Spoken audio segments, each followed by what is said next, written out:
Bonjour, je suis ravie de vous retrouver dans une patinoire de hockey. Vous savez que l'improvisation est hyper fashion, ça se développe énormément en France. Quoi de mieux que ce lieu pour vous expliquer l'origine de l'improvisation? Vous vous demandez pourquoi? Je vous explique tout de suite. Alors, je vais retourner au studio. C'est parti.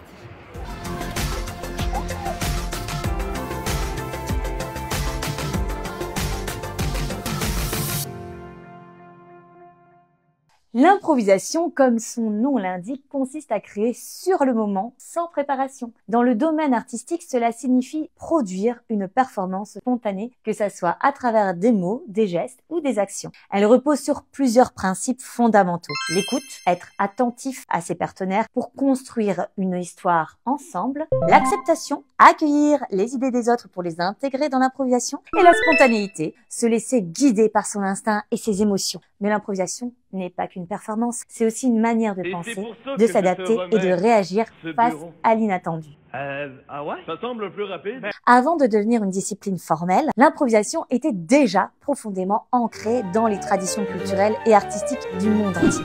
L'histoire de l'improvisation remonte à des millénaires et traverse différentes cultures et époques. Voici quelques étapes clés de son évolution.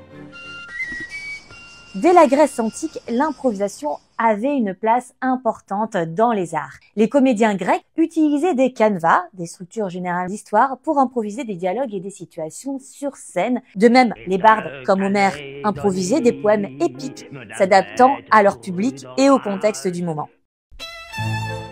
C'est en Italie que l'improvisation a pris une forme plus structurée avec la Commedia dell'arte. Ces troupes itinérantes de comédiens jouaient des scénarios préétablis tout en laissant une grande liberté à l'improvisation. Les personnages emblématiques comme Arlequin, Colombine et Pantalone étaient souvent définis par des masques et des traits spécifiques. Mais les dialogues et les interactions variaient selon les représentations. Même si l'improvisation vient du théâtre, elle est devenue une discipline à part entière et je vous l'explique maintenant. L'impro, telle qu'on la connaît aujourd'hui, avec ses matchs et son côté ultra compétitif, vient directement du Québec et plus précisément de Montréal à la fin des années 70. À l'époque, le théâtre québécois cherchait à se réinventer, à casser les codes et c'est là qu'arrivent Robert Gravel et Yvan Leduc, deux comédiens passionnés qui veulent redonner de la spontanéité au jeu d'acteurs et rapprocher le public du théâtre. Leur idée? Mélanger le théâtre et le hockey. Parce qu'au Québec, le hockey, c'est une religion.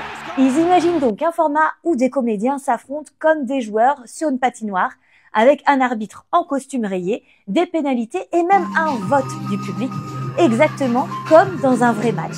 C'est ainsi qu'en 1977 naît la Ligue nationale d'improvisation et c'est un véritable succès. Dès la première saison, les salles sont pleines et l'ambiance est survoltée.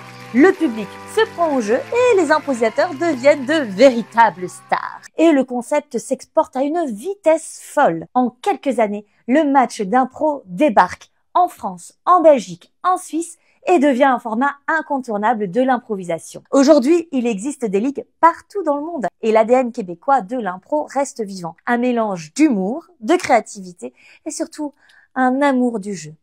À présent, nous avons différents formats, le cabaret, le match, le catch, bref, je vous dis tout dans le bloc 3, alors allez voir ou revoir notre vidéo ici. À présent, l'improvisation dépasse largement le cadre artistique. Elle est utilisée dans la formation professionnelle, le développement personnel ou encore la gestion des conflits. Les principes de l'improvisation, écoute, acceptation et adaptation, sont universels et applicables à toutes les sphères de la vie. Alors, pourquoi ne pas essayer? Inscrivez-vous à un atelier, lancez-vous dans un match d'impro ou tout simplement, amusez-vous à inventer une histoire avec des amis. Et vous, quel est votre rapport à l'improvisation? N'hésitez pas à partager vos expériences en commentaire. Et comme toujours, si cette vidéo vous a plu, pensez à la liker, la partager et à nous suivre pour d'autres sujets passionnants. Je vous dis à bientôt pour une toute nouvelle vidéo. Ciao!